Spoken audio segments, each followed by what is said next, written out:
Wolfie, and today we're just going to chill, talk, and some of the subjects, talk about Juwan Jennings returning, Kendrick Bourne almost signing, a healthy 49ers team, it seems, heading into Seattle, and we're going to obviously talk about the 49ers versus Seattle Seahawks, and whatever you guys want to bring up, whatever you want to talk about, it doesn't have to be about 49ers, it could be other things around the league, things of that nature. We could always do that, but yeah, man, an hour show of just talking some 49ers football, things around the NFL. I'm glad you guys could be here.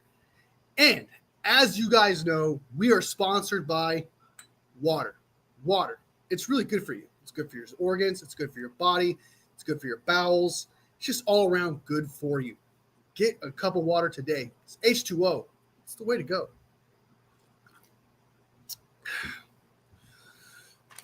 That was a mouthful. Little T in the house. Good to see you. Good to see you. Nice for Life showing some love. Nice for Life in the house. What is up? Papa J in the house. Oh, he's got a little color. No, everyone does. Okay. I was like, what? What up? What up? What up? Welcome, welcome, welcome. Today, we're just going to talk about a couple things and then get you guys comments. What you guys want to talk about, we just go ahead and do that. And then, of course, at the end of the show, we'll get to a quiz. We're going to go ahead and do a quiz.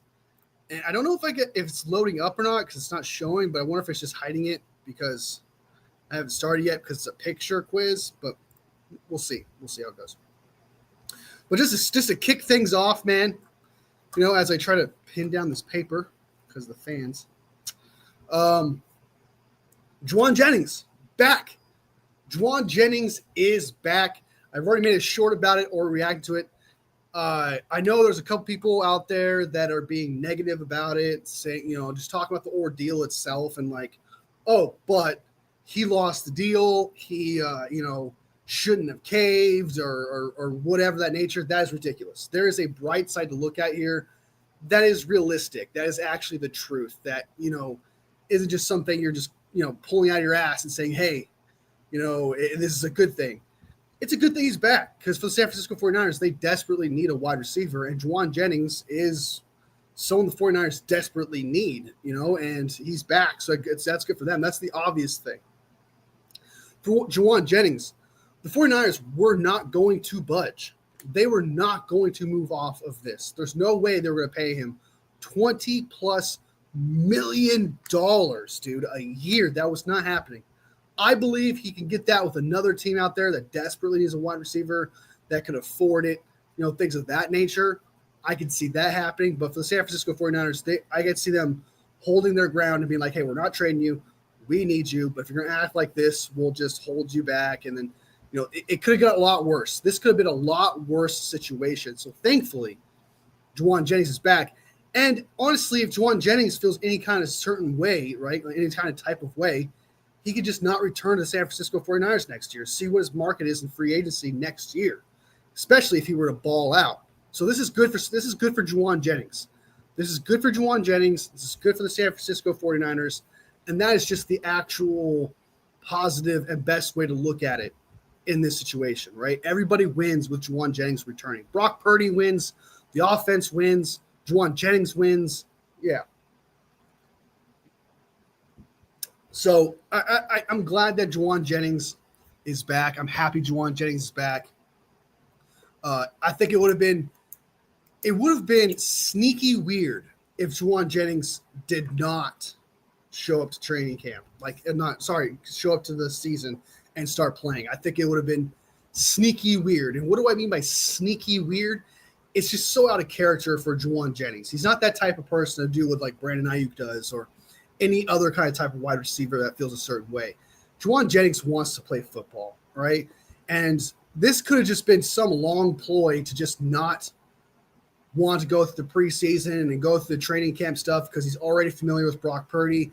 He doesn't want to get injured. I don't want to get him get injured. And there's just been this injury curse all over the 49ers. So there's a blessing here, and there's a blessing in disguise. And if Juwan Jennings took this into the season, that would have been bad. I think it would have that's where it really would have got a lot worse. So I'm glad that he's back and everything's all good. Not to mention his calf. His calf looks fantastic. His calf is not a problem. Reports around all content creators that have been seeing him at practice said that he looks great. No limitations. He looks better than ever. things like that, So that's good to hear that the calf is not an issue. So, I mean, that's good. Unlike Micah Parsons. So, there's that. I cannot last any longer without football. Same here, Niners. Same here, man. I need football, dude. It's so close, but so far away. I knew Juwan Jennings would be the opposite of Brandon Ayuk could actually play. Yeah, it would have been really weird if he didn't.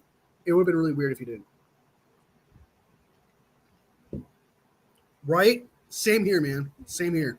With all the injuries, every player getting healthy and stuff like that, it's kind of another thing to talk about here is like we had all these injuries in training camp and preseason, but now we're healthy. We're relatively healthy. We got Dominic Puni's back. Upton Stout is back. Yeturgos Matos is back. That's my guy. Yeturgos Matos. I tell you what, he's going to ball out.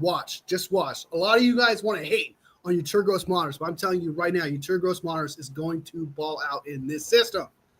You just got to stay healthy to prove it, obviously. But he's going to ball out. Just watch. Who else returned? Man, there's a couple other people that returned. I'm missing a few. Clea Davis is back. Who else? I know Lenore's out there. Green's out there. There was somebody else I'm missing that's been back from injury as well. But we're relatively healthy when it comes to starters. Depth is still a little bit injured, but for the most part, we are back. We are healthy. And I'm stoked for the season. I'm super happy. I'm super excited for this 49ers versus Seahawks game. I'm going to watch the game on Thursday with the Eagles versus Cowboys. I have to watch that. I mean, I just need the preseason was a nice, like after the first preseason game, it was nice, right? Get your feet wet a little bit. But after that first preseason game, I was like, I'm done with preseason. I don't want to watch more preseason games. It's so meaningless, and I don't care. Every big play, like if it's not a 49ers team, doesn't really matter. So it was just kind of like pointless football. Now we're back to actually serious football that actually means something. Eagles versus Cowboys, every play is going to matter now. The wins, loss is going to matter now. It's just I'm so ready for meaningful football, and I can't wait to jump into that. Yeah, it's been a long time coming. This is the longest. I'm serious. This had been like the longest off season of all time. It just kept, and I feel like that's something we're going to say every single year, but it feels like it. Every new year is a new longest off season ever. Especially with like nothing going on, like no real drama was kind of happening. There was injuries, obviously, yeah, but it was nothing like major, like last year where everything kind of flew by, really, honestly. But I would say this offseason was just going by so slow, and we're finally made it to the season, and we're healthy, right? There's no drama either heading into the season where we're concerned whether or not Trent Williams is going to play or is he going to be ready. Is Brandon Ayuk ready to play? He's not, but in this case, but the drama was kind of holding the team back a little bit, and it's just so much.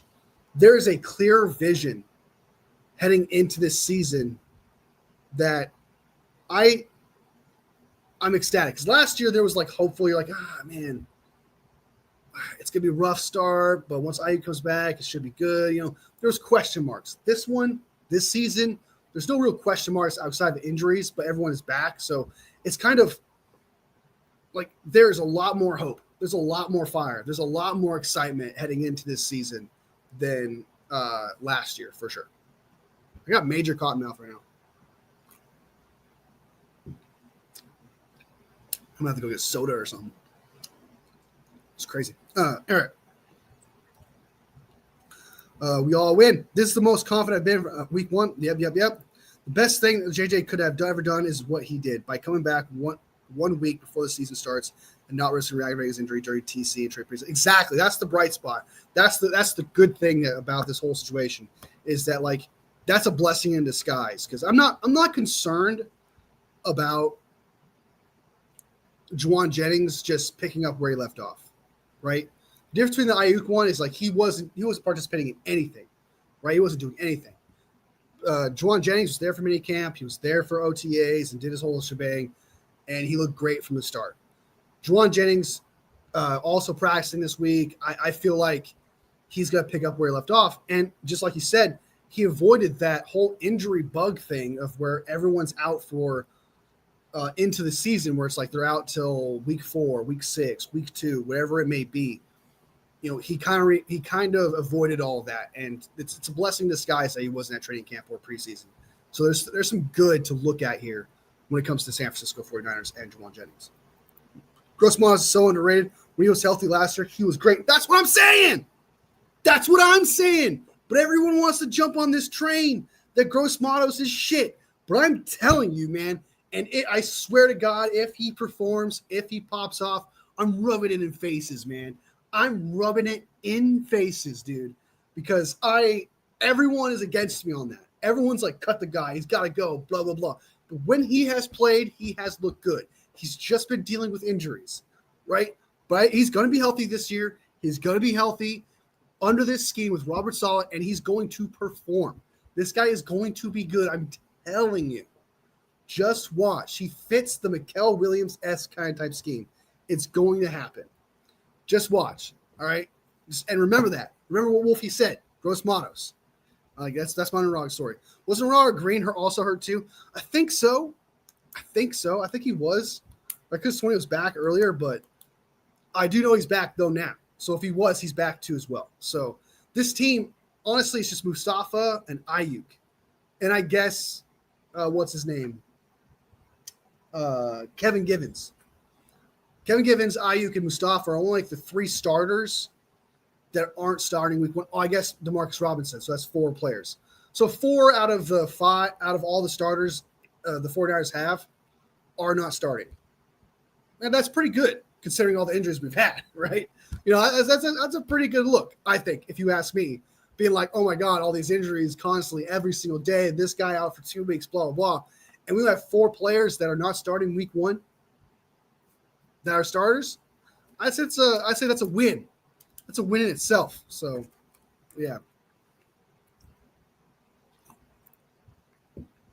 Offseason was a roller coaster. It looked bad when we lost all those players, and then it looked good when we extended our top players. They're still got receivers, and now they're all healthy again. Exactly. I mean, it's really honestly, it started all great, and then like once training camp hit, the moment training camp hit, everything, and I mean everything, kind of just started going downhill with injuries. But we're starting to pick up again.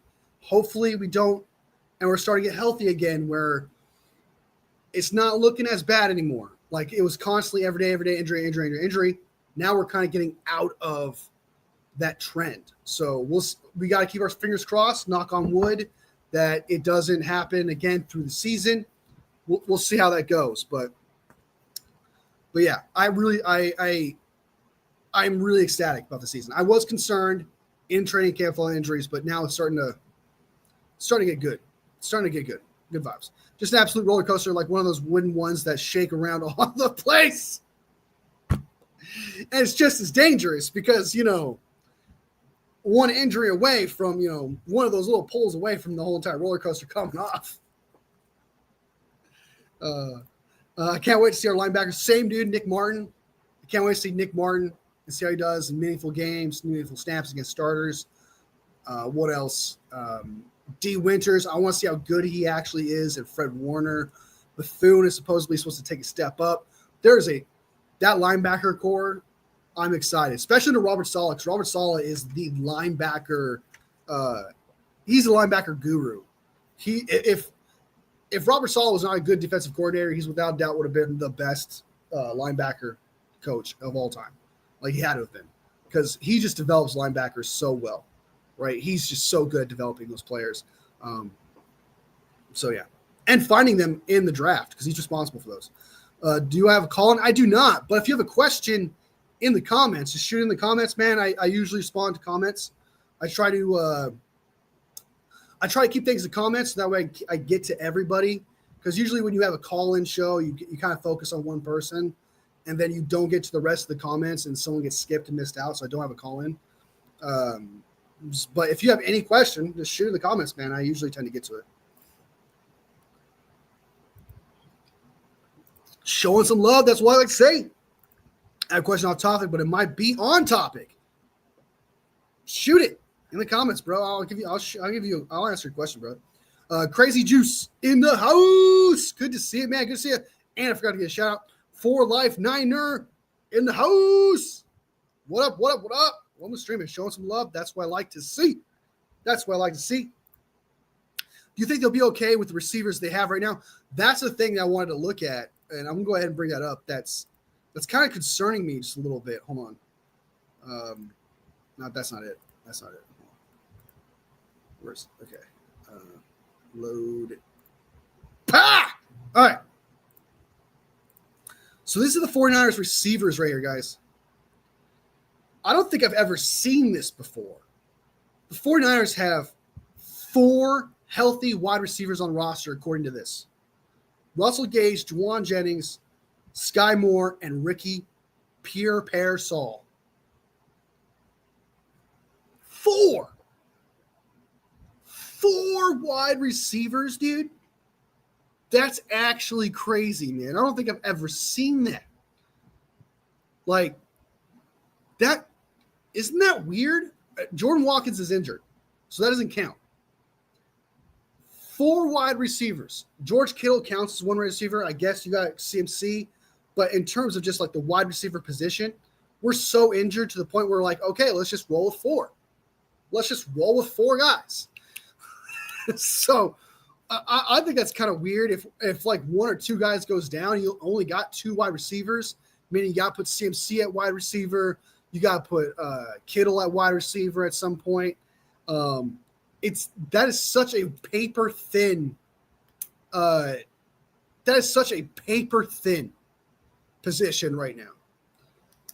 Only 4. That's wild to me. All right, that's wild. But the thing is, though, honestly, I like Pearsall. I believe in Pearsall. Juwan Jennings, of course, obviously. Russell Gage has looked fantastic in training camp, so that's good there too. Sky Moore, I don't know enough about him for this offense yet, but I have high hopes. But they weren't even willing to keep anybody else. They weren't willing to keep anyone else, even as a body.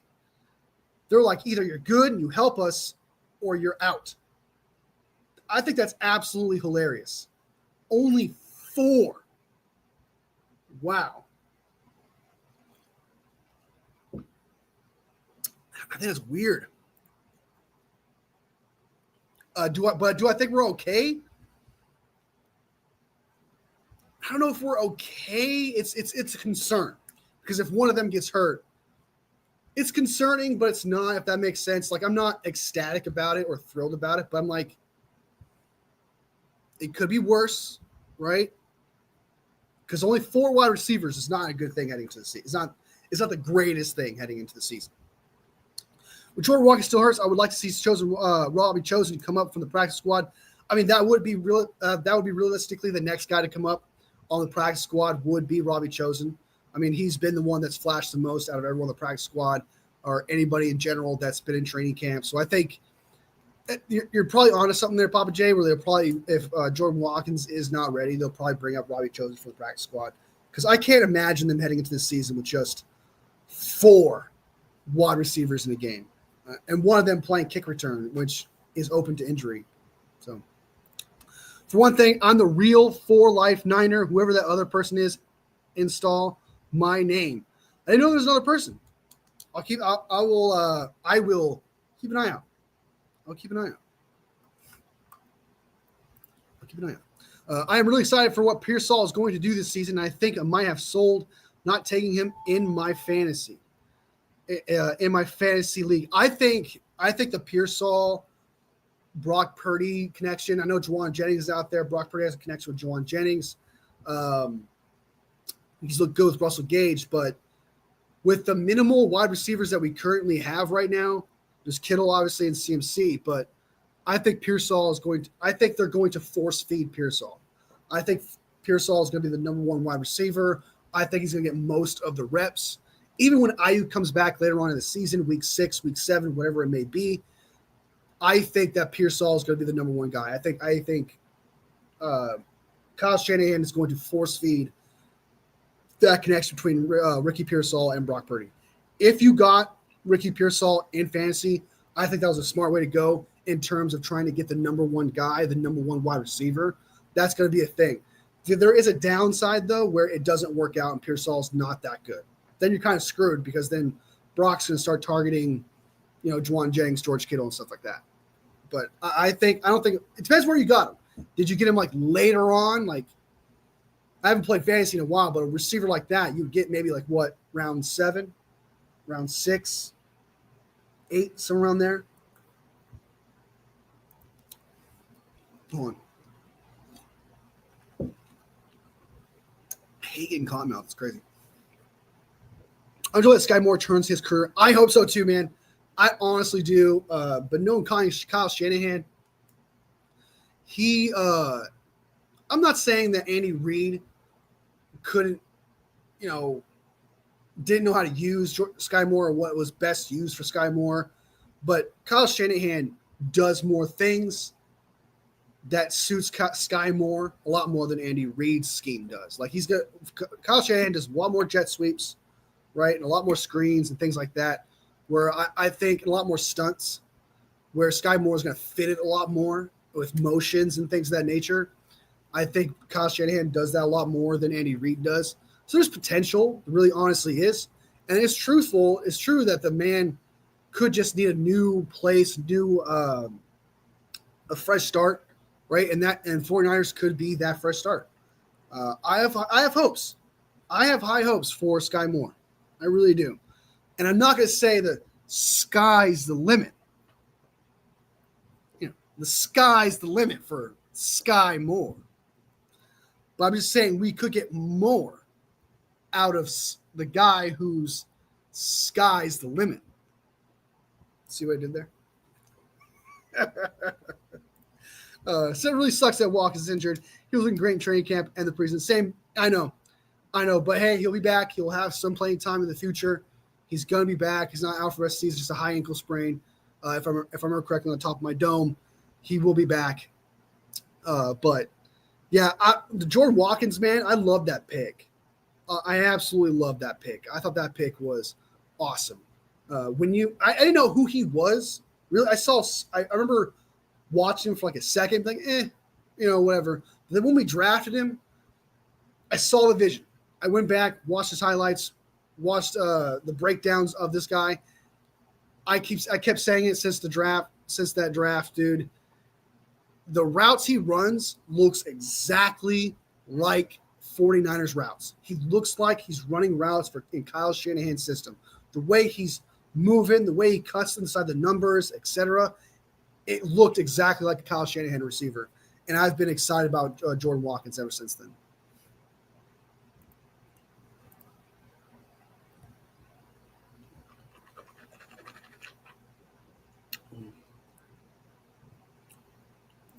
My thoughts are, what are your thoughts, man? Let me know. What are your thoughts? Keep it PG. Keep it relatively PG. PG-13 is not bad, but let's not get weird about it. You know what I mean? All the shenanigans that's happening with Jerry Jones and the Dallas Cowgirls. Honestly, dude, I have the Dallas Cowboys. Honestly, I have the Dallas Cowboys going fourth in their division. I think that between the circus with Jerry Jones and what he's doing, like let's say that Micah Parsons' back injury is a lot serious, and Jerry Jones dodged a bullet by moving off Micah Parsons. The Cowboys are not better without Micah Parsons. They're not. They needed Micah Parsons. So if he was injured and he couldn't play for their Cowboys, they're worse for it, regardless. Did he possibly fleece the Packers? I wouldn't say that. I did make a video on it, but I wasn't really being like serious to the extent of like he's going to be bad for his entire career or he's out for the rest of the season or anything like that. So I wouldn't say he got fleeced, right? But it's an injury that should heal in a couple weeks from what I've heard, from what information I've gathered. And he should be fine in the future. But I also have heard that an injury like this could get worse. So there's potential there. But I wouldn't freak out if I'm a Packers fan. I still think the Packers won the trade. I wouldn't say I wouldn't panic at all or anything like that. I'll make a joke video here and there, or I'll bring the news like I did in the short. But I think the Packers still won that trade because in the end they still get a pass rusher who's a generational pass rusher for who's going to miss like 1 or 2 games at the most, but play the rest of the season. That's the expectation. And then you got him for how many other years? 4 or 5 years, wherever it may be. So the Packers still win that trade in that essence. And then the Dallas. So we mentioned that they got worse in the pass rush with missing Micah Parsons. Next up, their coaching staff is Garbo. Their coaching staff is absolute trash. Okay, Brian Schottenheimer was their offensive coordinator last year, and they were not good. That team was not good offensively with that offensive coordinator, and now he's your head coach. Make that make sense. Make that move make sense. And coaching staff matters, dude. Like it's so like that's gonna be trash there. On top of it, the Cowboys offense not only got worse on offensive line, right? They got worse on offensive line this year. They don't have Zach Martin anymore. Now they have that rookie who I've heard hasn't been playing very great. Tyler Guyton, not Tyler Guyton, but another, I can't think of his name on top of my head. The guard they drafted hasn't been doing too hot. They have no run game. They have no running back. I think it was what's his name? He went from the Broncos to the Cowboys. Not that great of a running back. And they didn't address that need at all in the draft, I believe. Correct me if I'm wrong. You still have no run game. You got weaker at the pass rush situation. Your coaching staff is Garbo. Why would I expect that you got better? Why would I expect, you got Pickens and CeeDee Lamb. But if you ask me, the passing game was never really the problem, with the Cowboys. You may have got better by getting Pickens and now you have CeeDee Lamb, but that's not going to cover up the trash run game that you got, right? And then the defense got worse. I do not understand how people think the Cowboys got better or think the Cowboys are going to be second in this division or even compete for it. I think, and people have called me delusional, but we'll see. We'll see. I made my shot. Okay, pause. I shot my shot here. I think Dallas is going to be worse than the Giants because I think the Giants got better. Defense got better. Their running back situation got better. Offensive line still a little bit questionable. I think Russell Wilson is better than any of the quarterback they had last year. And if Russell Wilson's bad, you got Jackson Dart, who I believe in all that thing is good. I think the Giants got better while the Dallas Cowboys got worse. The only thing that would hold back the Giants from being worse than the Cowboys in this situation is the fact that the Giants have the worst schedule in terms of competition in the NFL. So they will lose games against hard competition. That is the reason why I think they would actually end up being last. That's the only thing that's, I feel like, going to hold back this team from actually being above the Dallas Cowboys. But if they had the same schedule, I would be beyond confident. But I think but I shot my shot anyway. And even despite that, I still think the Dallas Cowboys are going to win 5 to 6 games. That's what I think. 5, 6 games. Tops.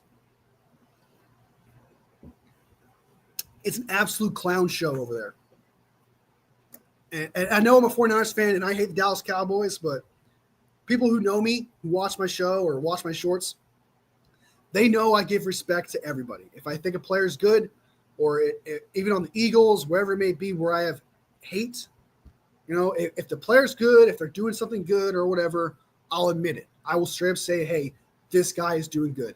Or, hey, this team did the right thing or something like that. I will be objective and put my hate away, if I'm being serious. And I'm being serious right now. I think the Dallas Cowboys got worse. And I think it's an absolute clown show over there. So that's my opinion on the whole Cowboys thing. And if I'm a Cowboys fan, I have no hope. If I'm a Cowboys fan, there is no hope. There is no luck. There is nothing that's going to happen. The Dallas Cowboys, I guarantee you are not going to compete for this division, and I guarantee you are not going to make the playoffs. I guarantee it. I Guaranteed. They're bad. With all receivers that are injured, I can see Moore having a breakout season. Nothing crazy, but good enough to be a somewhat come up. As long as he's better than he was with the Chiefs.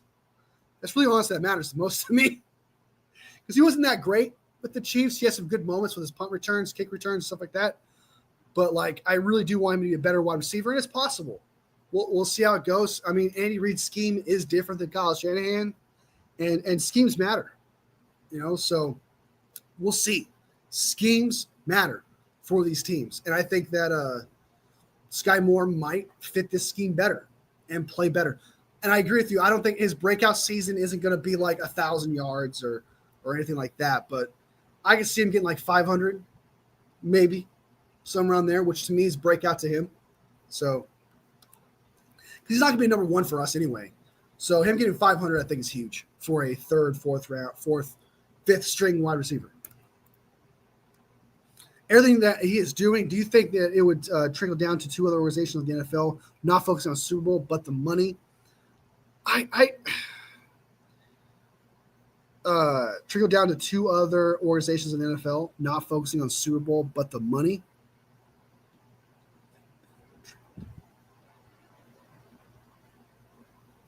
Do you mean like in the division?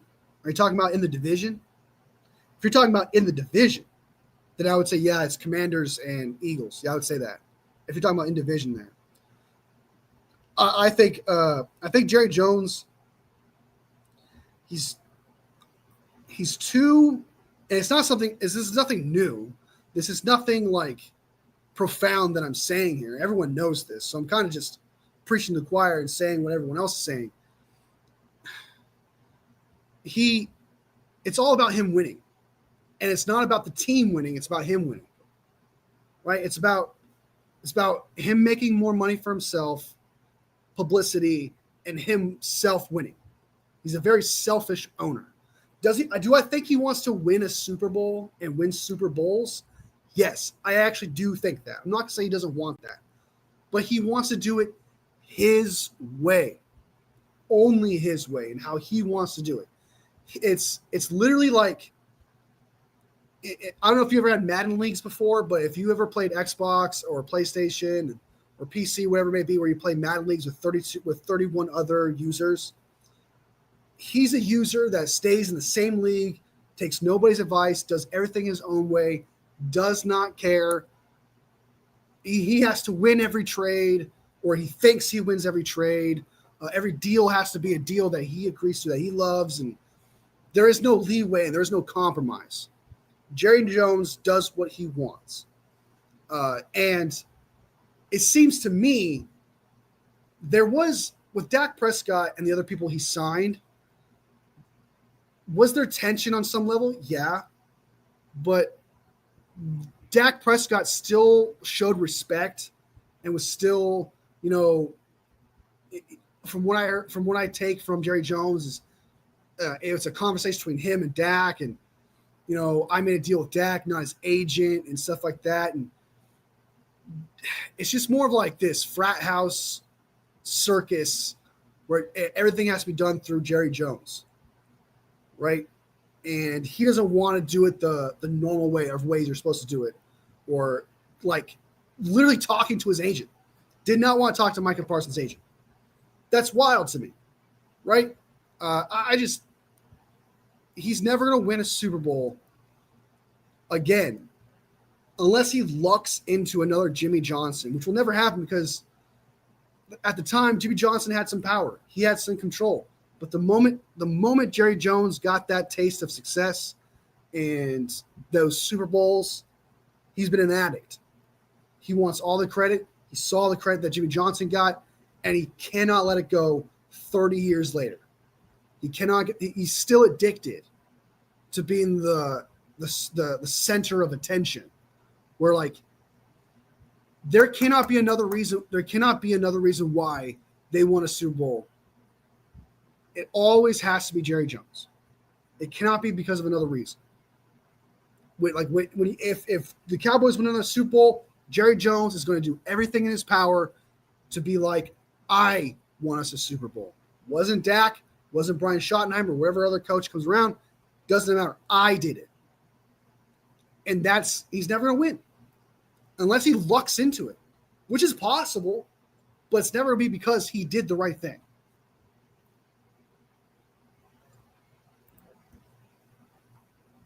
Dallas is cooked. Absolutely cooked. I want us to meet Green Bay with Micah Parsons in the playoffs. We haven't lost a playoff game against them in over 20 years. Parsons 0-4 against us. How ironic would it be to still beat them? I would honestly, the videos that I'm able to make, the content, the shorts I'm able to make every time the 49ers beat the Packers or they beat the Dallas Cowboys, that's probably like my most viewed stuff. And I also get a kick out of those videos too. So I would love that. I would absolutely love it. I would eat that up, man. I'd be making videos all the time. Like, trust me. But the Micah Parsons thing, like he's 0-4 against us, kind of plays into the Cowboys thing where like he's played for the Cowboys and we keep beating the Cowboys. So, yeah, honestly, the teams I love beating the playoffs are literally Green Bay Packers and the Dallas Cowboys. I get so ecstatic every time we beat them in the playoffs. In the regular season, the Eagles too. I get a kick out of that these days. What else? Another team I get a kick out of. Obviously division rivals, but that's kind of the given. But outside of that, Dallas and Green Bay, man, I'd love to face them in the playoffs and just wipe them out. That would the content that you get out of that.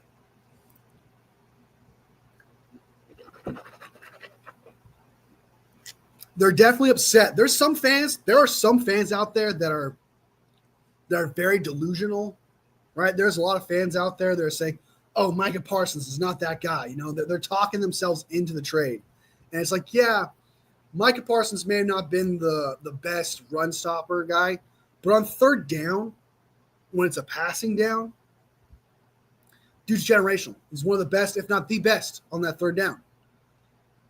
He still was elite at that pass rushing down, right? He still did good things.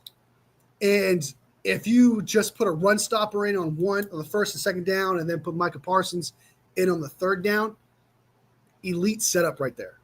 Mike Parsons is going to get it done. And, yeah, I think that I think it's blown out of proportion his run stop ability automatically makes him a liability, right? It's like, then you just got to use him right. Then you're not using Micah Parsons right.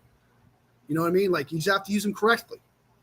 Because, to be honest, he's not the best at stopping the run. Like, that's true, right? I've seen breakdowns of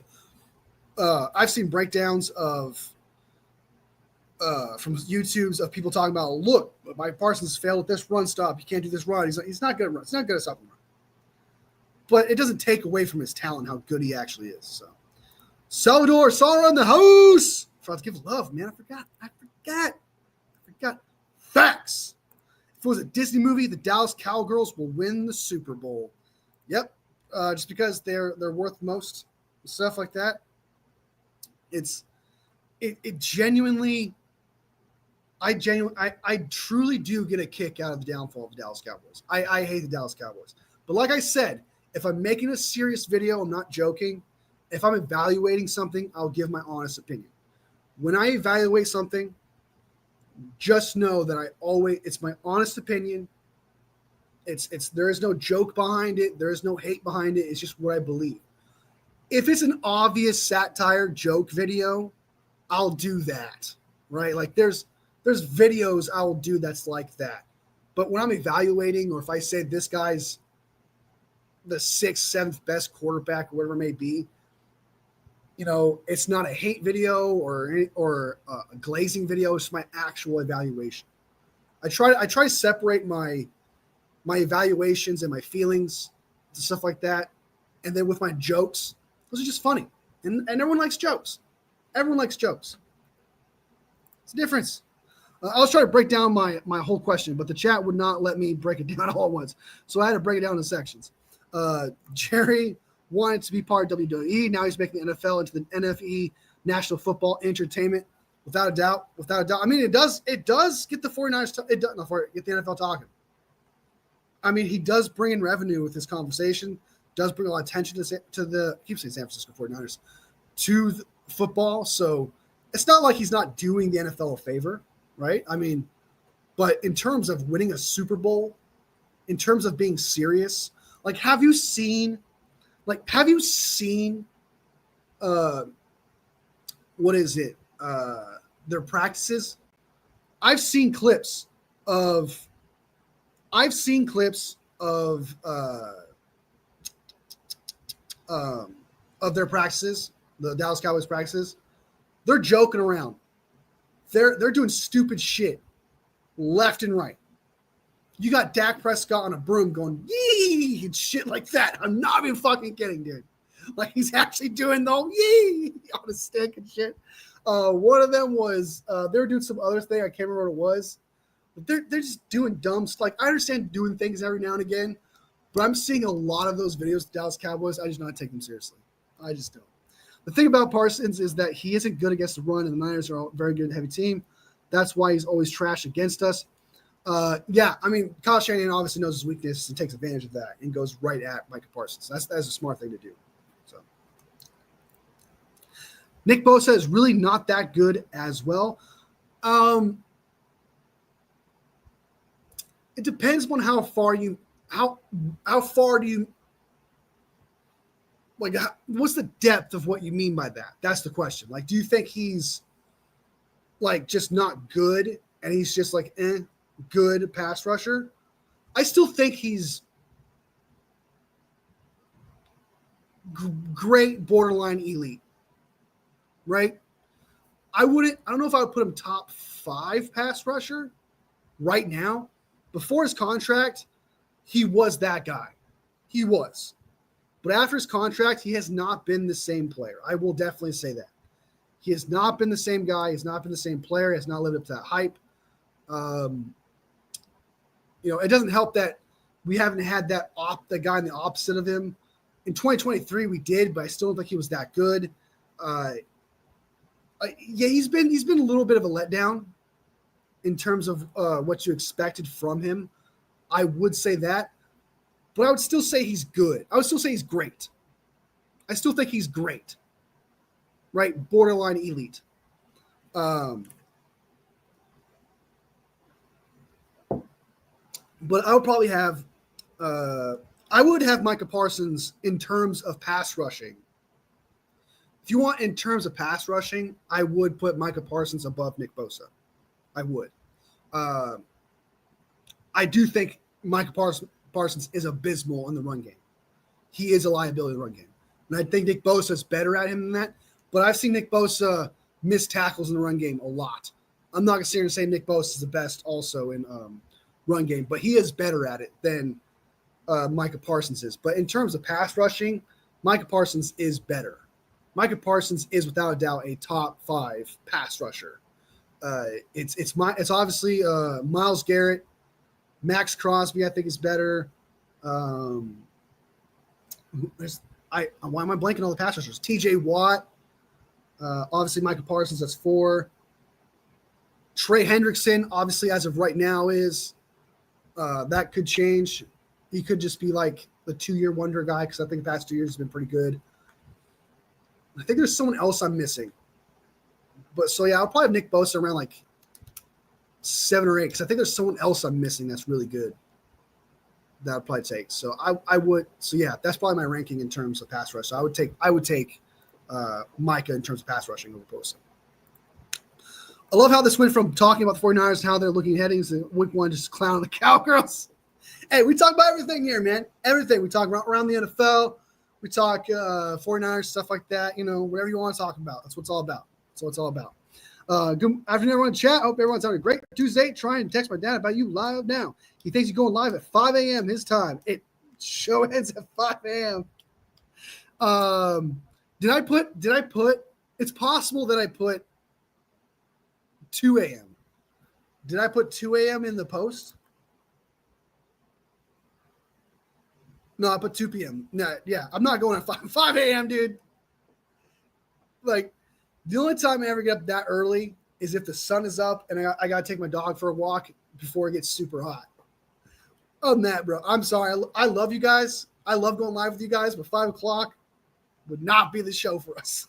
It would not be the show for me, dude. Respect. Hey, respect, man. Hey, respect. It's all about, man. It's all about. We all have opinions, you know. Nikita in the house. But tell your dad I said hi. Tell your dad I said what's up. I said this once, and I'll say it again. I think Bosa will have a huge bounce back season with Salah. That's another thing that I'm super excited about is I just got done saying that Nick Bosa as of late hasn't been since the contract that great. I think with Robert Saleh, that can change. Robert Saleh is that guy. He's one of the best defensive coordinators in the NFL, bar none, right? Top 3, for sure. I would say top 3. I think right now it doesn't look good because of the Eagles Super Bowl, but every now and again a defensive coordinator has a bad game. Just happened to be the Super Bowl, but Steve Spagnuolo, whatever, the Chiefs defensive coordinator, I think he's number 1, even though the Eagles wiped the floor with him. But like I said, I think every defensive coordinator has a bad game. It just happened to be the Super Bowl. I'd say he's up there, but I would definitely say Robert Saleh is top 3. And I think Nick Bosa can highly benefit from a guy like that. So yeah, I'm super excited, and I think he will utilize his pieces. That was the problem with like Nick Sorensen and his issues was he didn't know how to use his pieces. He didn't know how to use his chessboard, right? He did not use the strength of players. Robert Saleh knows his players and knows how to use them. That's like his thing, right? He's going to put Upton Stout, the corners, safeties, Fred Warner, Nick Bosa, the entire D-line, is going to put him in the best positions to succeed. Nick Sorensen did not know what the fuck he was doing.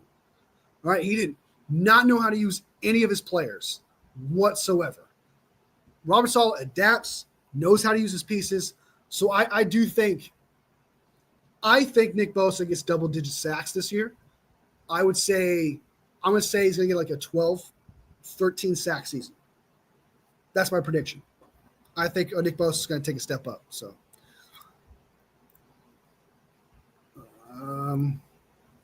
2 more days for football. I know, man. I'm excited. The Eagles are going to stomp the Cowboys. I think it's going to be a blowout. That game is going to be a blowout. Like, I guess I give like on the top of my head, dude. Oh my God. Add some rustiness because there's going to be some rusty. The team's going to be rusty. Players are going to be rusty. That's just how it goes. Right? If this was like week 7, week 8, I would say that the Eagles win like 40 points. But since it's week 1, everyone's is going to kind of be rusty. I'm going to say like 31 or 28 Eagles, Cowboys. I don't even know if they get a touchdown, but I'll give a touchdown, 2 field goals. I'll say 28-31 or whatever so between 28 and 31 for the Eagles, and the Cowboys are going to score like 13. That's what I think is going to happen. They have a really great kicker, so they might score 16. But I think the most they get is 1 touchdown, 3 field goals at most. So 13-16 for the Cowboys, 28-31 for the Eagles. Quote me on that. Hold me to it. LC2 in the house. What up? My brother, rest in peace, was a Cowboys fan. Talk facts. Shit, son. I love when someone's like friends or family members with a Cowboys fan because you just laugh at them. Just like the thing with the 49ers, yeah, they haven't won a Super Bowl, man, but they're always competing. They're very successful, beyond. Like, because to me, like, yeah, winning the Super Bowl is the goal, right? It's the tier 1 goal. But you could be successful in the playoffs by going so far. You can go further than most teams consistently, right? Have the 49ers gone over that hump? No. But they're consistently in it. They consistently compete. They consistently beat expectations, right? They're expected to go to the divisional round or whatever. They go to the NFC Championship or the Super Bowl every single time. That the 49ers window always seems open. For the Dallas Cowboys, man, whenever they have expectations, they can never meet it. They can never meet those expectations. They're the only team that hasn't been to the NFC Championship. There's a not counting the Texans that have not been to the NFC Championship since their Super Bowl run. With all the success they've had in the regular season, do you think they would do that at least once? There's levels to success. There's levels to success. And always coming up short. I mean this, man. I would without a doubt disown the Dallas Cowboys at some point, especially with Jerry Jones being the owner. Like I would not be able to handle the torture of being a Cowboys fan and Jerry Jones being the owner. I don't know how fans do it. I don't think any Cowboys fan that abandons that team, I don't think any team, any fan base would blame them just because it's run so badly. It's run like a circus, right? It's just genuinely, the owner does not care about you as a fan. Like, without a doubt, does not give a shit. Like, it's just blatantly in your face. I would not be able to handle that disrespect. Do I think all owners care about their fans? No, but there's some sort of sign of respect. There's a sign of like, hey, we got to start winning. Hey, we got to start doing this. Jerry Jones just takes advantage of his fans and just be like, hey, this is our year. Oh, we're going to do this. Oh, we're going to do that. And they never do any of those things. I wouldn't be able to handle it, dude. I would not be able to handle that type of disrespect. I never understand. Yeah. Big brick in the house. Let's fucking go. I agree. Nikita. Salvador, what's everybody's prediction for the Sunday versus 49ers versus? Drop it in the comments. Without a doubt. Without a doubt. Honestly. So, let's talk about that. Let's talk about that real quick.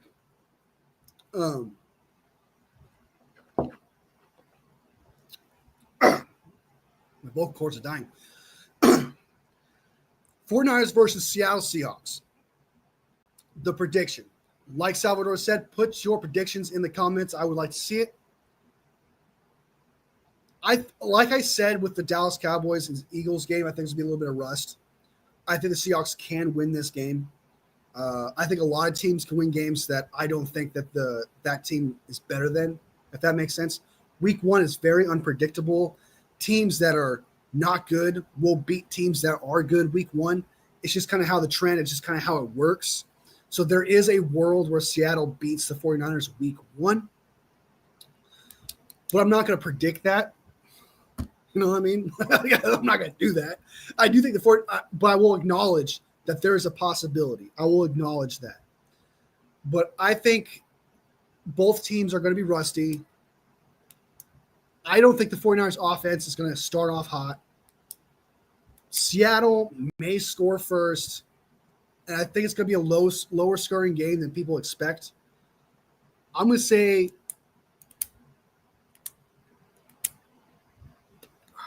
Jake Moody's going to miss a kick or an extra point of some kind. That's going to happen. Brock's going to get like 2 touchdowns, so we get a field goal. So I'll say 20.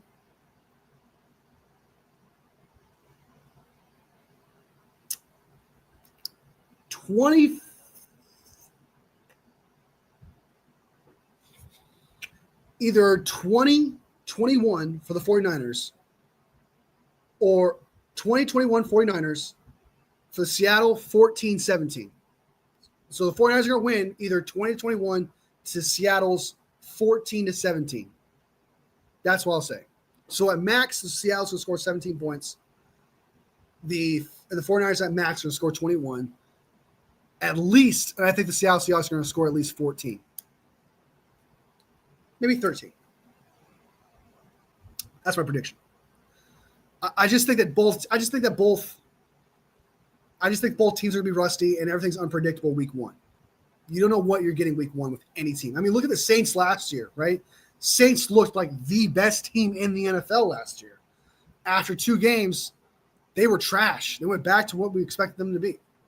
I think week one is very unpredictable.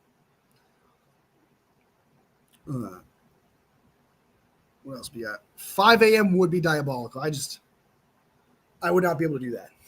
Like I would be so exhausted and I'd be miserable. I'd be sensitive. All right. I would be sensitive about everything. If someone had a hot take, I'd be cursing people out. 5 a.m. would be too much. No way the Seahawks win was. I hope so, man. That fingers crossed. I don't want them winning it either. I really don't want them to because they have Sam Darnold. I'm telling you right now, if Seattle beats the 49ers week one, the Sam Darnold conversation starts all over again. Sam Darnold's better than Brock Purdy. Sam Darnold's a better quarterback than we think he is. Blah, blah, blah, blah. That's going to happen. I don't want to see that shit. I don't want to see that either. 49ers need to win this game. Now that Bosa finally has some legit bookends on the other side of the line, he's going to have a huge year. Huge, massive. Can't double team those both DNs at the same time. I think he's going to have a 12-sack season. I think he's going to have a better season. I think this will be one of his better seasons. I agree. I think he's going to have a better year, especially on Robert Saleh. Patrick Willis played hard all the way to his retirement. Just a reminder, showing some love to Patrick Willis. I agree, man. Patrick Willis is like my top 5 favorite 49ers of all time. My favorite 49ers, because I've been a 49ers fan since 2005. So the 49ers I've been obsessed with were Patrick Willis and Frank Gore. Patrick Willis was great every single year. Never took a year off. Never. Eagles 41, Cowboys 14. Hey, wouldn't put it past them. Michael in the house. This is great Tuesday. It is a good Tuesday. Wolfie, I think he meant that his brother who passed away was Oh,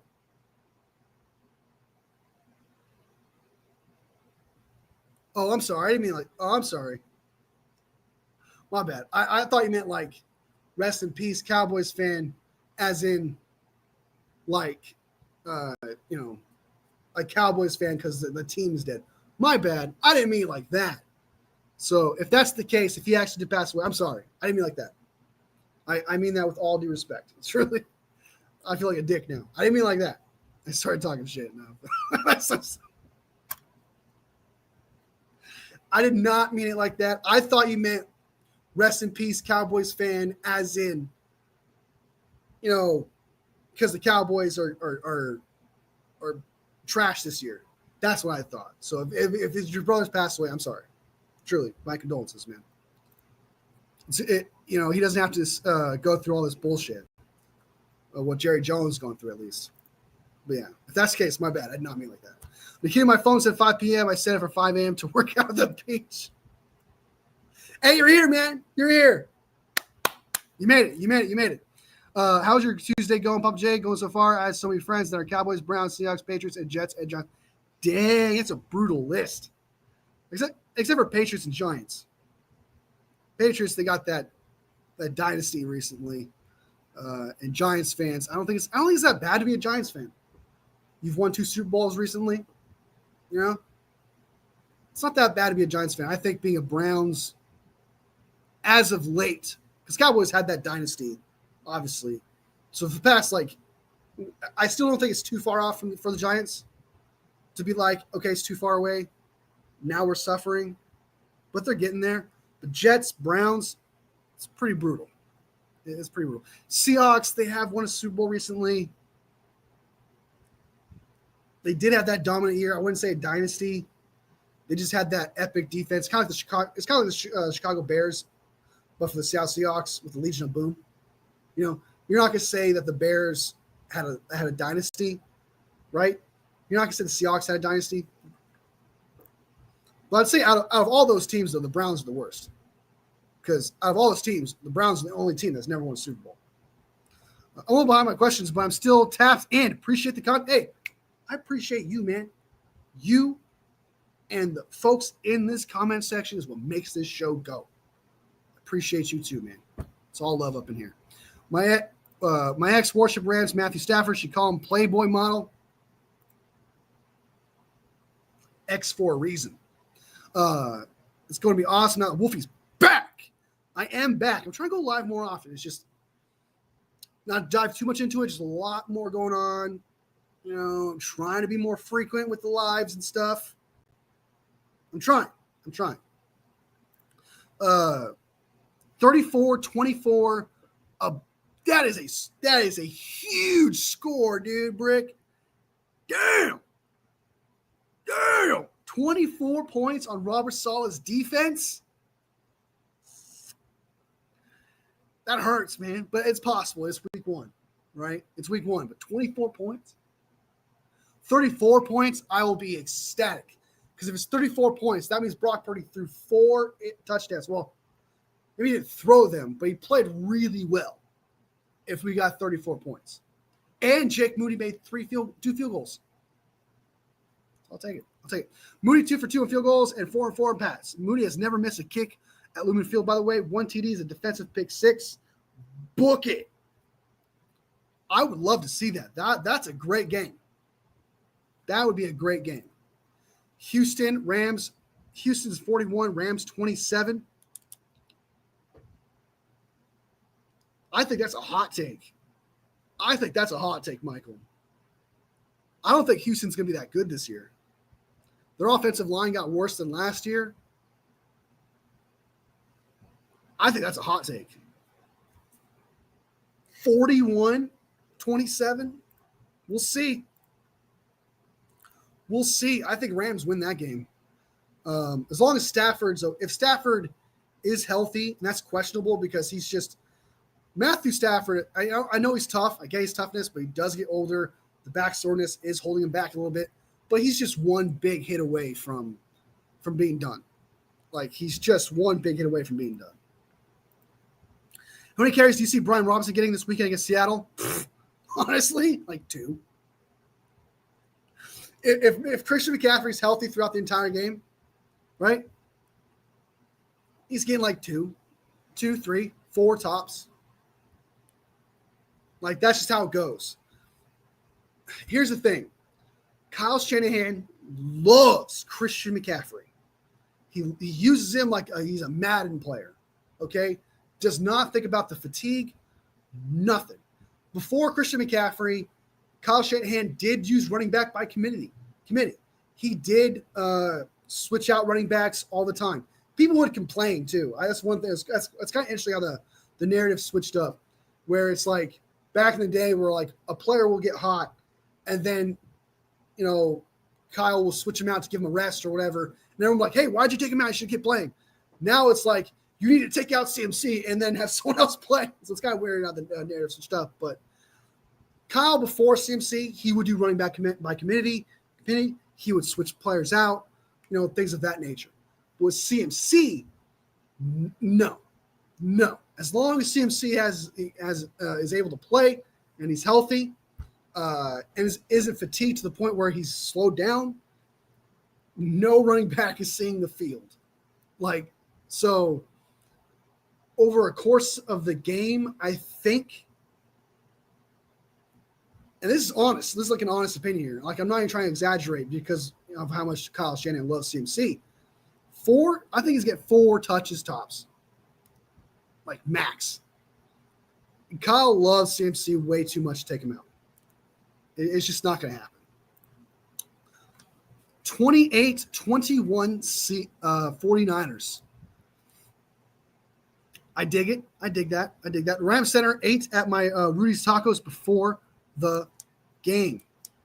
Ate too many Rudy's Tacos. Too many of them. He's bloated. He's got gas.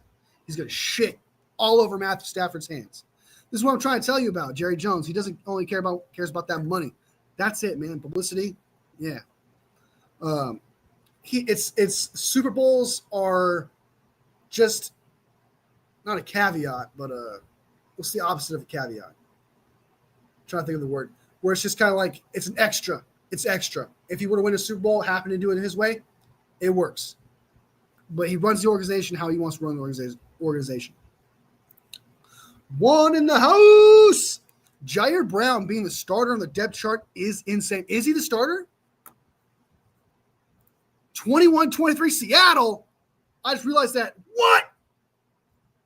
No, I didn't. We cannot let Sam Darnold beat us, dude. Can't have it. Can't have it. I respect the honesty, but damn. Jair Brown being the starter on the depth chart is insane. Is he the starter? Depth chart. Is he the starter? Oh, shit. Let me go ahead and share that. Did I say one in the house? One in the house! I don't know if I said it, but I'll say it now. Let's look at the depth chart real quick. Real quick. I don't know why there's a tongue twister there, but all right. This is the depth chart for the San Francisco 49ers. This can change one, so it's not the end of the world. There is practice still to go. But yeah, I would agree.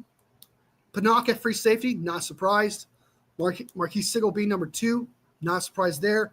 Richie Grant is more of a strong safety. I could see why, looking at the depth chart, I could see why. Sigel's a free safety. Richie Grant, I haven't seen enough of him to even say he's better than Jair Brown. But, yeah, so look out for Jair Brown to get picked on. They're going to throw it to Jair Brown's way. So, and I know one hates Jair Brown, so I know you're freaking out. But if he plays bad, he's not going to be the starter forever. All right, especially with Mustafa coming back week 5, right? Oh my God. But yeah, Jair Brown is your starter. I know you're not happy about that. What? Trey Brown is the starting nickel?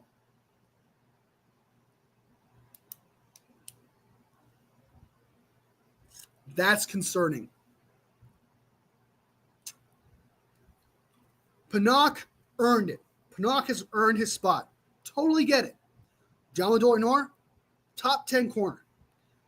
Renardo Green, fantastic corner. Trey Brown at the nickel. I don't know, dude. I don't know, bro. I don't know. Gotta keep my eyes out for the Trey Brown and Jair Brown. Gotta keep eye out for both those players, man.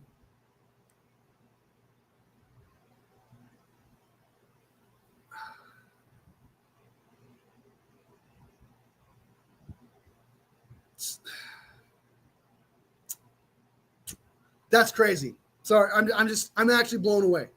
I know that I was just silent there, but I'm utterly shocked that Trey Brown's our starter. It's not Upton Stout or Chase Lucas. Just beyond shocked, not gonna lie. Then you got your starters in Fred Warner, D. Winters, Luke Gifford at the Sam.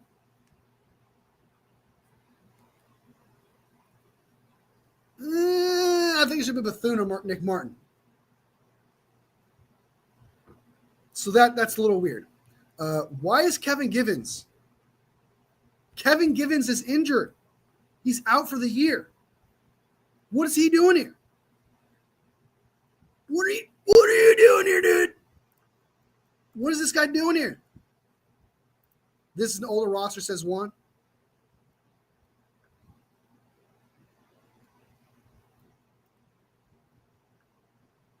It's got to be. Let me look at the wide receivers. It is. Okay, yeah, all right. Yeah, you're right. Because it's got Malik Turner, Jacob Cowing. Okay. This is from the site from the San Francisco 49ers. This is the official San Francisco 49ers site. So, thank God.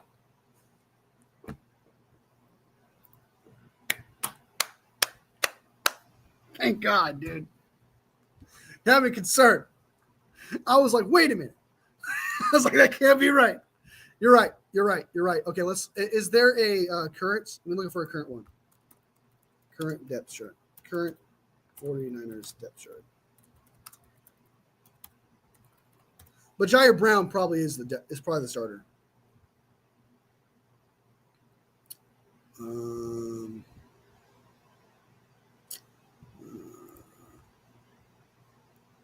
Okay. All right, so this is a current one as of September 2nd, 2025. Let me bring it up. 1 second, guys. That is an older one, so thank God. That was the San Francisco 49ers official site, so that's why I thought that. But all right, so this is the updated one as of today. Oh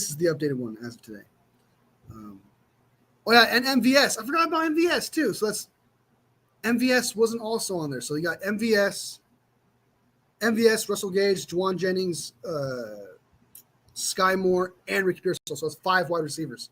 So there's 5 wide receivers, not 4. Totally forgot about MVS. All right, so you got. But why isn't he on here? Why isn't MVS on here?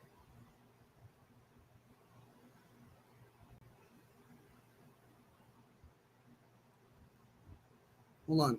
Did we release Gage?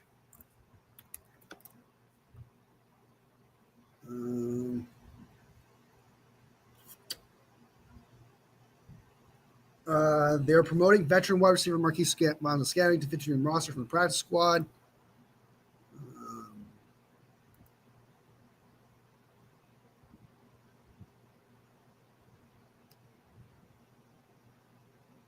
All right, so Richie Grant ain't on the team anymore. His name is Jalen Homie, so that makes sense. They are releasing Russell Gage and bring up Valdez Scantling. You are right about that. All right, so we're back to 4 wide receivers again. So the depth chart is Russell Gage. It's not Russell Gage Jr. anymore. Russell Gage on this list is Valdez Scantling. So we still only have 4 wide receivers because Jordan Watkins is injured. So it's Sky Moore, Ricky Pearsall, Juwan Jennings, and Valdez Scantling. 4 wide receivers is crazy. I mean, you're gonna see George Kittle and Chris McCaffrey at wide receiver if one of these guys gets hurt, or 2, I should say. So there's that. That's the depth chart there. Ben Barch is your starter, no surprise. Drew Moss is the backup right guard. Connor Coleman is the backup left guard. I like seeing that.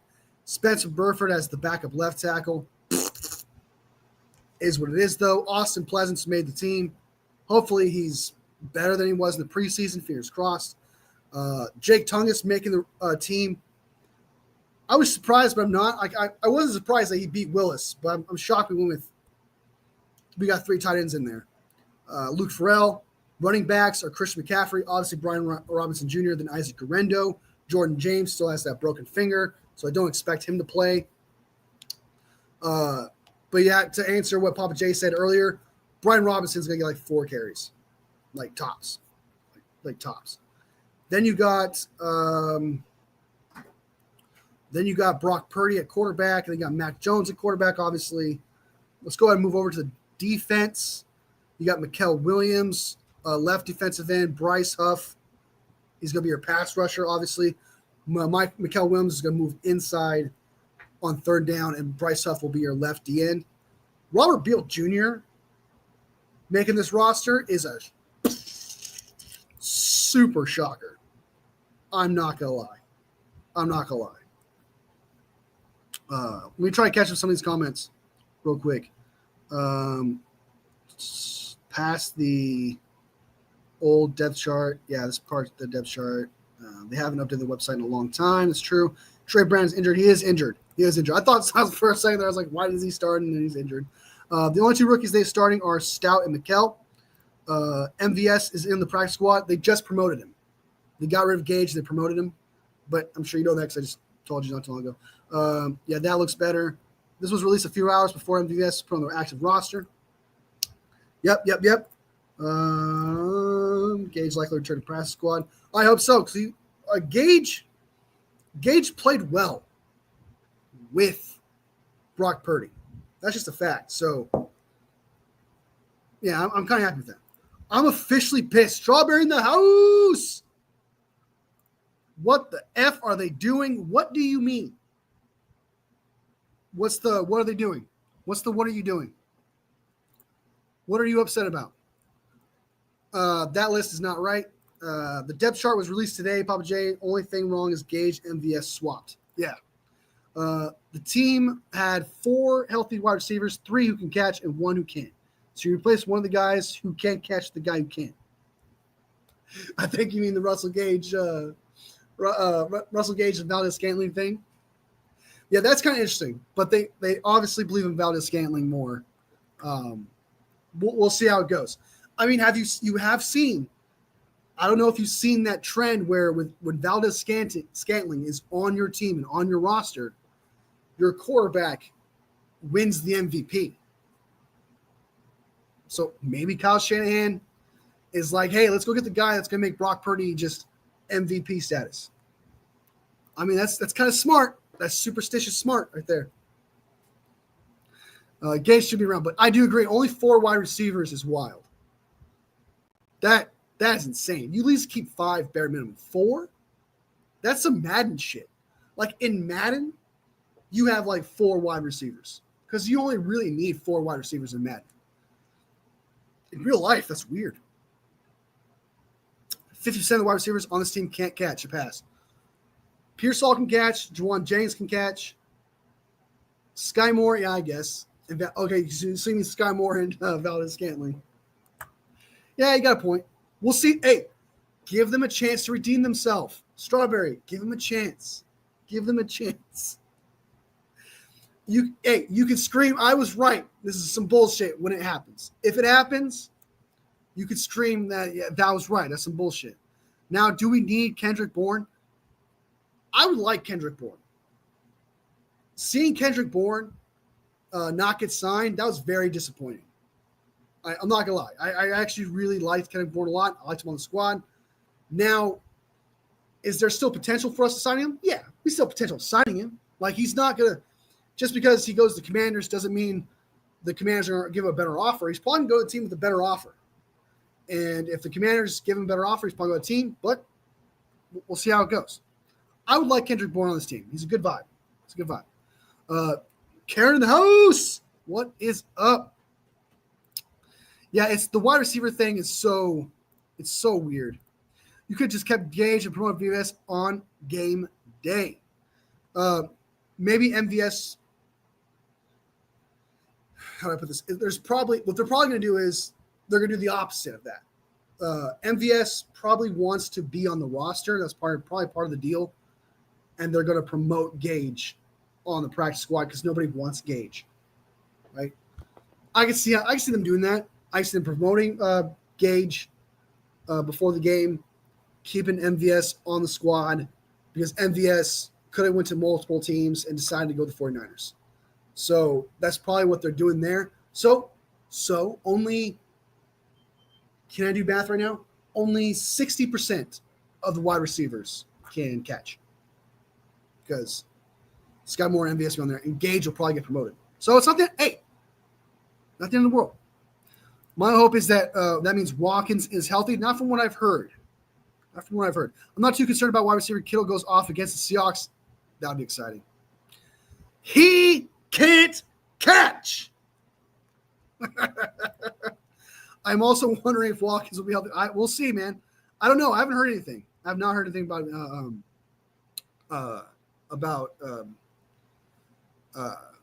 him coming back. Strawberry, come on. Are we serious right now? Are we serious right now? Are they setting Purdy up to fail? Are you serious? Are we serious? Are we going full Shador? Are we going full Shador right now? If MVS and Moore couldn't do well with Reed and Mahomes, come on. Hey, different scenario, different places, man. It happens. It happens. Strawberry. That's crazy, dude. That's like what Shador. That's what Shador fans say, dude, about Shador. Oh my god! Can't move Watkins for 53 to practice squad because he would get poached. Oh, he would 110% get poached. Watkins still an active roster. I just think he won't play week 1. Same. I think he will dress. Normally I don't. I know. Hey, I don't normally overreact. I'm normally more level 11. I think you're just really. I think you're just feeling the pressure of the season. You're ecstatic. I understand. I get it. I'm amped up too, man. I'm excited. Don't worry. I truly did not take that comment to heart. If you're actually serious about that, then yes, I would tell you to relax. That's not happening, right? So I'm gonna chop it up to you just being like I'm amped up too, man. I'm excited. I'm excited too. I want everything to go right, right? So I understand it. I feel you. Jordan Watkins has been seen on the side doing some work at practice. I truly do hope that Jordan Watkins is ready. Like, I would love to see him out there. Hopefully he's better, but I think he's going to miss it week 1 and then back week 2. Because, like you said, he's been practicing on the side and stuff. That's usually a sign that's usually a sign that he's on the verge of coming back. Maybe mid-September for Watkins. That's what I'm saying. Probably somewhere around there. I'm just glad Pooney will play week 1. Same. Oh, could you imagine? Pooney being out for the rest of the season? Not rest of the season, but now multiple games because of a preseason special teams play. Insane. I mean, when you release the players he built the support rapport with who can actually catch a pass versus players who can't. Well, MVS has more of a track record of making big plays as of late, so I can see why they would pick him up over Gage. But give them a chance to put Gage on the practice squad and then promoting him.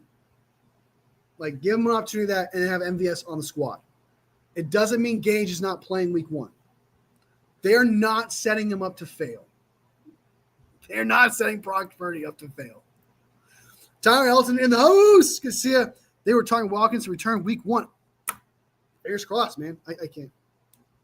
Yeah, fingers crossed, baby. Watch them release DeMarcus Robinson after 3-game suspension for Strawberry. I need you to breathe, brother. I need you to breathe, my man. It's okay. It's okay, dude. Oh, my God.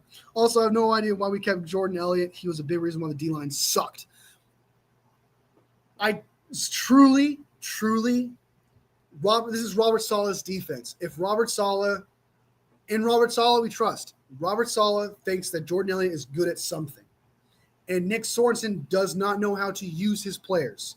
So the way I look at it, Robert Saleh thinks Jordan Elliott was his down year and how bad he was a product of what Nick Sorensen did. Because obviously he got rid of Hargrave.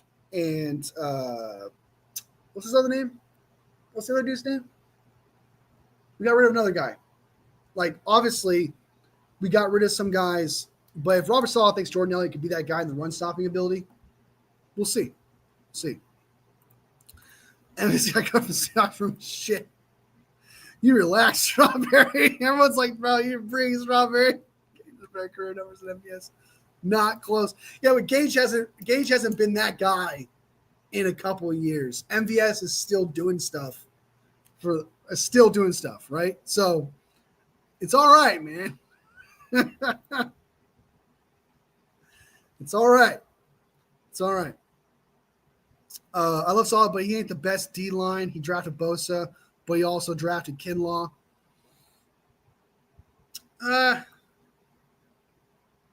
Was he around for that?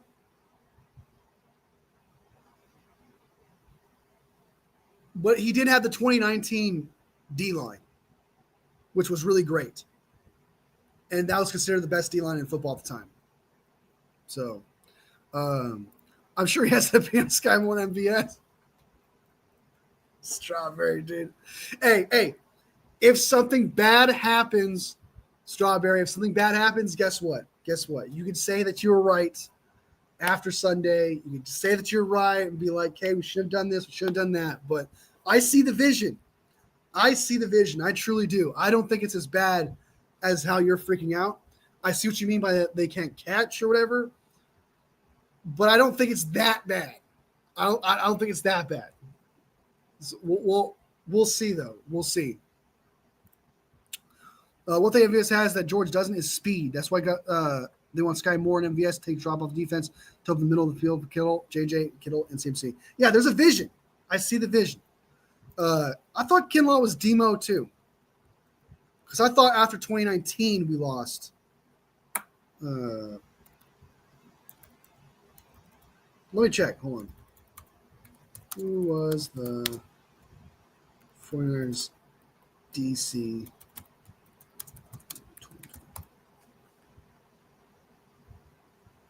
No, it was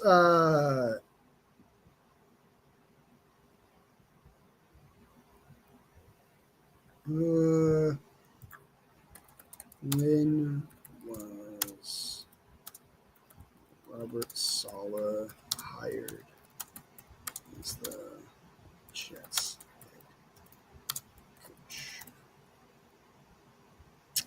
Yeah, so he was part of that. Kinlaw was Robert Saleh. Yeah, we drafted with Saleh. It's just a year right after that. Slavic Niner. My boy, I'm a new recent subscriber. Niners, bang, bang, Niner gang, baby. Slavic Niner in the house.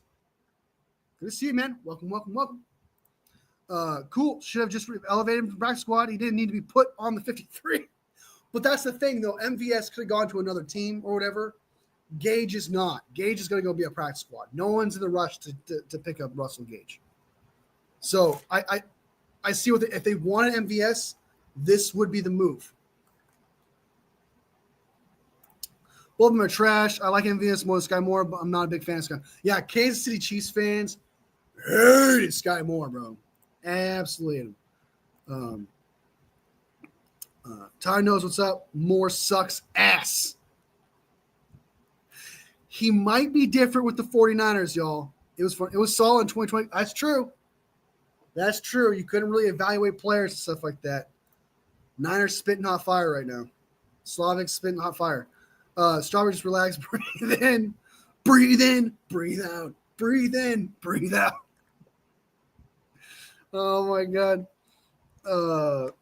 We'll see, man. We'll see. I'm sure there's a method to their madness. Then Purdy throws open targets deep and hopes they can catch one of 3 attempts.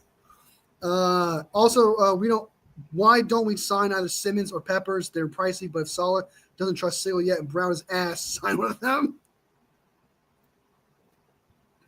Well, I think that if you were to sign Simmons or Peppers, you're kind of pushing Mustafa when he comes back to the side. You're kind of doing that. And then it's like, what's the point of having Peppers and Simmons with the money you have to pay them? Like, what's that worth? I know you hate Brown, but we'll see how he does. We'll see how he does. All right. Let's see how Brown does. Like, it's not promising. It's not looking promising. Like, from the preseason, doesn't look promising. But that was vanilla defense, no scheme whatsoever. So we'll see how Jair Brown does with Robert Saleh scheming him up, right? It's going to look different when Robert Saleh actually uses Jair Brown for his strengths. We'll see how it goes. We'll see how it goes. But I do get it. Watch him go for a 90-yard. Hey, it's possible. He's got that speed, the top of the defense. Hope is the word. They won't catch it. Oh, my God, dude. Strawberry. Dude, stop being Joe Boyd. You're acting like Joe Boyd right now. All right? Just push Pinnock to the side. I'm not trustworthy, even though I like him more than Brown. I like Pinnock. Pinnock has been good, man. Pinnock has been good. So, and also, guys, Strawberry specifically here. MVS has been part of every time he's on the 53-man roster. Every time MVS has been on the roster for the past 4 or 5 years, I believe, that quarterback has won MVP. So I'm just saying, MVS stands for uh, most valuable spell, right? Most valuable spell. People crapped on Ayuk for that drop dime from Purdy in the Jets game last year. And I guess it's a game, but MVS gets excuses. Well, he hasn't done anything for the 49ers yet. So he hasn't done anything bad yet for the San Francisco. He hasn't dropped a pass for the 49ers yet. He's not getting excuses. Also, Brandon Ayuk is on the team still. We're not kicking him off the squad. You know, that's two different things, bro.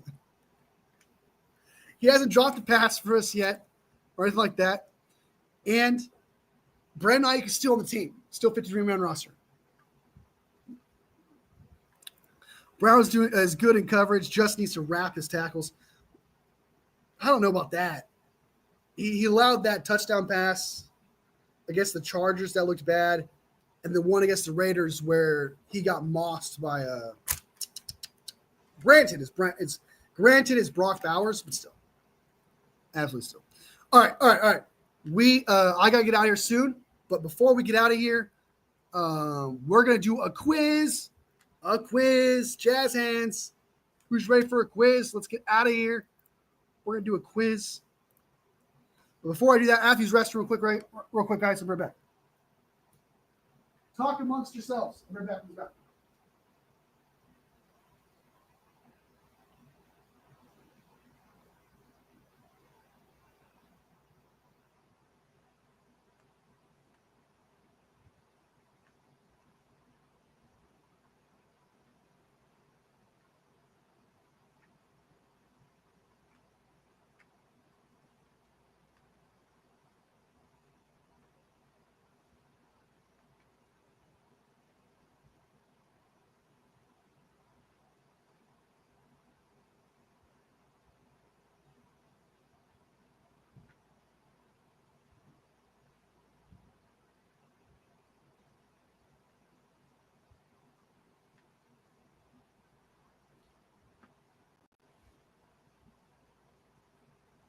All right, I'm back in the saddle again. I'm back. All right. Let's go ahead and move that. Hopefully, bring it up real quick. You see, this quiz is the was I on the team, the San Francisco 49ers? Can you select the players who played for the 49ers while avoiding those that never did? I have not tested this. I do not know what's behind the curtain here. We could get trolled right now, and I can get demonetized. And I don't know what we're going to see behind the curtain here. This is supposed to be a regular quiz. I have not tested it to make sure, but we cannot see what's behind that. Image is hidden before the quiz starts, so we'll see how it goes. Yeah, so we're trying to guess, was I on the team of the San Francisco 49ers? Can you select the players who played for the 49ers while avoiding those that never did? So this should be a tough one. Maybe not. Could be easy. I'm dying of thirst.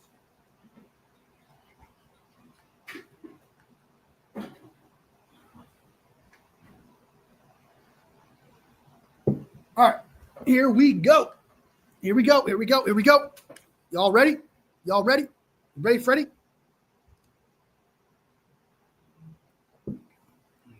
Let's go. 13. We have 2 minutes and 30 seconds to get it. We got to find all 13 players. So Joe Montana, Frank Gore, Christian McCaffrey, George Kittle, Trent Williams, Patrick Willis, Adrian Peterson did not, Brock Purdy,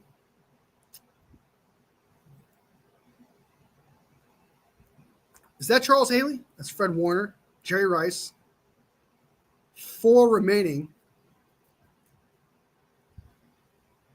I'm pretty sure that's Charles Haley. Am I tripping? Who's that last one?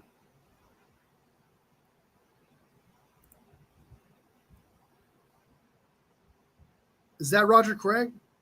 Craig? Or is that – no, that's a 49er. Is it this one? All right, there's Charles Haley. Okay. That one. There's 3 remaining. I know it's not him. No, it's not him. It's not him. It's got to be him. My lot. I don't do great with faces. That's Roger Craig. And then this guy, obviously, because of red jersey. John Brody. What? Well, that was easy. That was an easy quiz, yo. That was easy. That was easy, dude. Okay, quiz stats.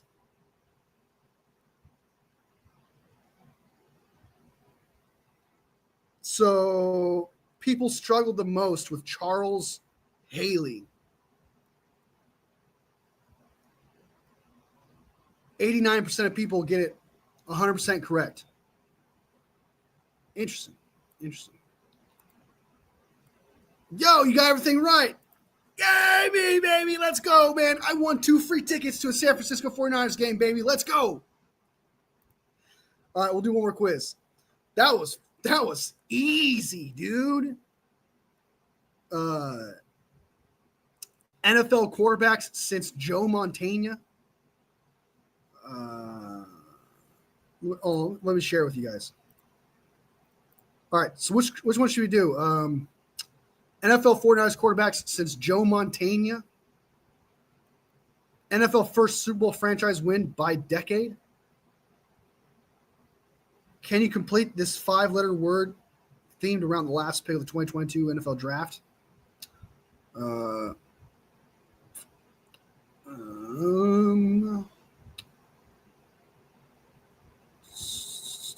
Can you name the San Francisco 49ers leaders of 2010s? Which one do you guys want to do? Which one looks good? When are we going to do the 100 Hall of Famers in 1 minute round? That one's impossible, dude. We could do that, but that's going to be impossible. Where is it? Right here. I think this one right here.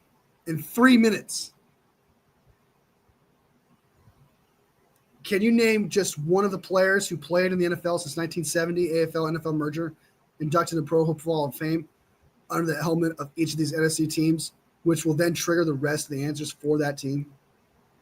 Oh, so you just got to name – I think you just got to name one.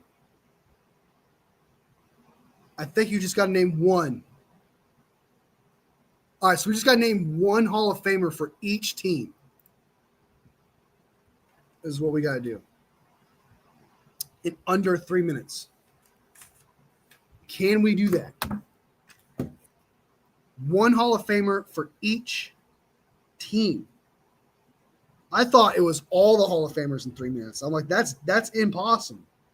That's actually impossible. That's not happening. Well, let me bring up the chat real quick. I have to bring up the chat so I see you guys' responses. So, all right. Let's go ahead and do this. You guys ready?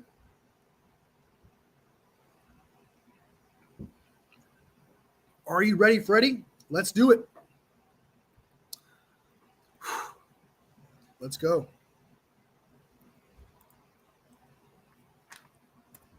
Irvin. Bam. Minnesota. Oh, Montana. Vikings. What's his name?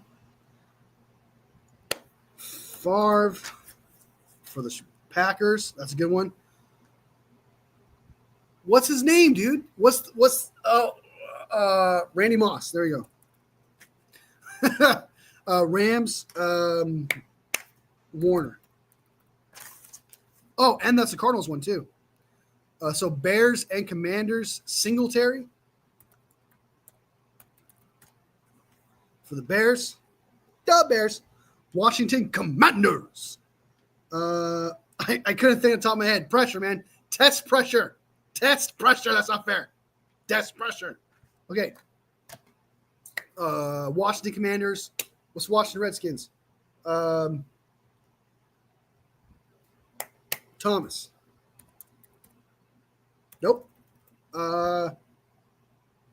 Ditka. There you go. That's a good one. That's for the Bears, though. What's one for the Commanders? Why can't I think of one?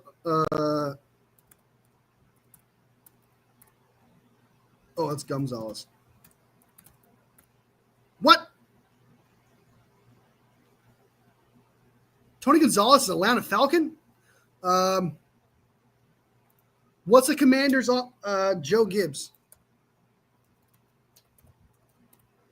Nope. Okay, moving on for the Commanders. Lions, Sanders.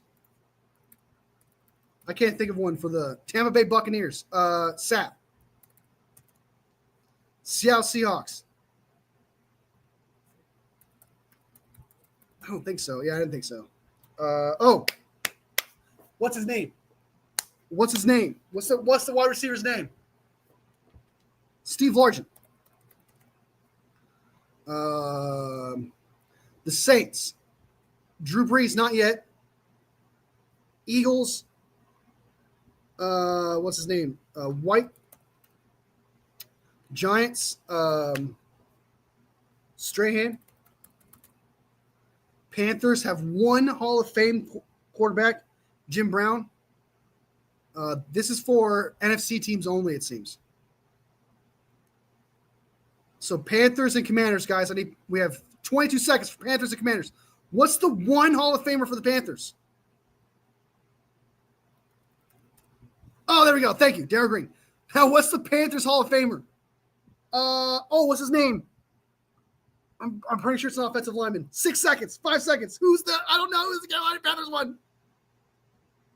No! Julius Peppers. Damn it. Just Julius Peppers. Oh, dude.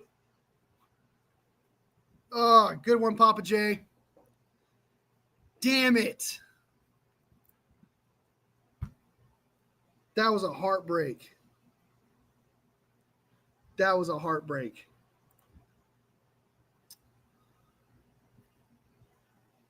Yeah, I think I thought I was going to have to name all of them. I was like, that's not happening. That is not happening. But yeah, I can't believe I didn't get the Panthers one though. I couldn't think of any Panthers. I was like, Cam Newton's not. And then I was like, Steve Smith Sr. I don't think he is. And I was like, Olsen's not. I could not think of it. And Julius Peppers, yeah. Damn. Oh, that was so close. All right. I forgot to tell you the quiz stats. Okay, so quiz stats are 81% score. So we got 81% of a normal score. People missed the Saints the most. People didn't know Saints Hall of Fame's players the most. Papa J came in the clutch with Sam Mills. I never would have got the Saints one for sure. Yeah. So we got in 81% amongst fans, but the Saints one was the toughest one for people. B minus 81%. Yeah. Is Kuechly in? I don't think Kuechly is. I think Luke Kuechly did not make it.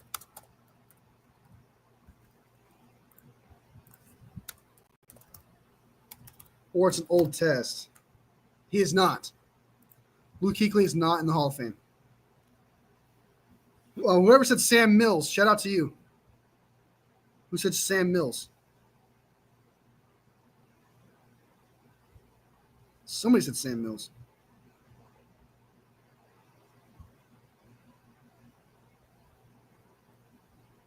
Somebody said it wasn't me. Florence versus ref is that's funny. Somebody said Sam Mills. I can't even find the comment. Somebody said Sam Mills, dude. It wasn't me.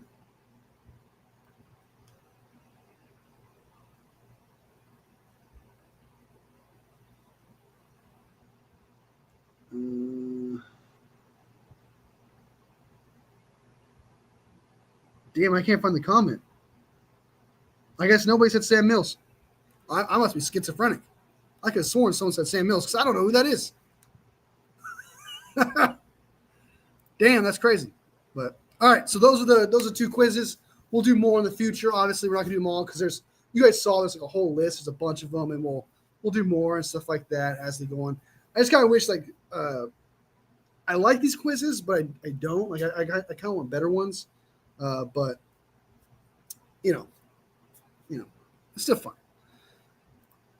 I don't even know who this guy is. Hochuli? I really don't know who that is, but apparently that's a big no-no when it comes to refs. So apparently.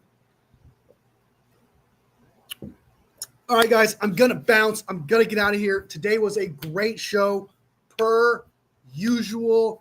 Thank you guys for showing up, man. Strawberry, you hang in there, man. It's going to be okay. It's going to be all right. We're going to beat the Seahawks. MVS may drop a ball, but we'll still win. It's okay. It's going to be fine. Thank you for stopping in, man. All love as always, dude. I'm probably going to go live again. I'm going to go live on Thursday with Terradome on Thursday, and I'll probably go live again Friday or Saturday, one of the two, probably Friday before the Seattle Seahawks game. If I'm able to watch the game, I will go live for it. I'll see how it goes, but I'll let you guys know, obviously, if I'm able to go live for that game. I might go live in general for whatever game's on TV, just kind of like have a reaction and keep things going, because I love watching games with you guys. The playoffs is awesome watching the games with you guys, so I might go live anyway. We'll see. Obviously, keep you guys updated. But Terradome at 9 a.m. on Thursday. Friday, most likely I'll go live. Potentially Saturday. I'll let you guys know. And then we'll do and then we'll see how it goes on Sunday. So thank you guys so much for being here. Strawberry, thank you so much. Juan, appreciate you. I know you're stressing about Jair Brown, but we'll see. In Robert Saleh, we trust, man. Robert Saleh, we trust. Papa J, best mother broken sport. Appreciate you being here. Nikita, Michael, that whole family, thank you so much for supporting the channel. Per usual. Slavic, Niner, thank you so much for welcome, being part of the Wolfpack. You're awesome. Big Brick, thank you so much for being here as well, supporting the channel, man. You're awesome as too, being a normal. You're always come here. You're being a normal, frequent supporter of the channel. I appreciate you, Tyler Helton. Good luck this Sunday with your team, man. Best Chiefs fan I know for sure. Who else am I missing? Salvador, thank you so much for being here, supporting the channel. Niners for Life, thank you so much for being here as well. Karen, thank you so much. The best Karen I know. I don't know a lot of Karens. Crazy Juice, thank you so much for being here. I appreciate you and your predictions. For Life Niner, you're new here. I appreciate you being here, man. Great conversation, talking shit about the Cowboys. That's always fun, man. I always take the time to talk shit about the Cowboys. So, you know what I mean? Little T, thank you so much for being here as well. Good luck with the Jaguars. You are a Jaguars fan. Thank you so much. On Shul in the house. Just showed up. Let me know in Discord, man, if you want to do a show on Friday, and we could do a show, and we could talk it up and stuff like that. I would love to do a show with you before the Seahawks game. Let me know. If not, man, be there on Friday or Saturday in the comments. We could talk, chop it up, and stuff like that. Love to have you, man. You're a great guy. Appreciate you and stuff like that. And be sure to give 49ers Media a follow, man. This dude gives out the news all the time. He goes at it, always keeps you updated with 49ers stuff all the time. So shout out to 49ers Media and Onshul. Take care, guys. Like I always say, you guys make this go. You guys make this show what it is. Without you, it's absolutely nothing.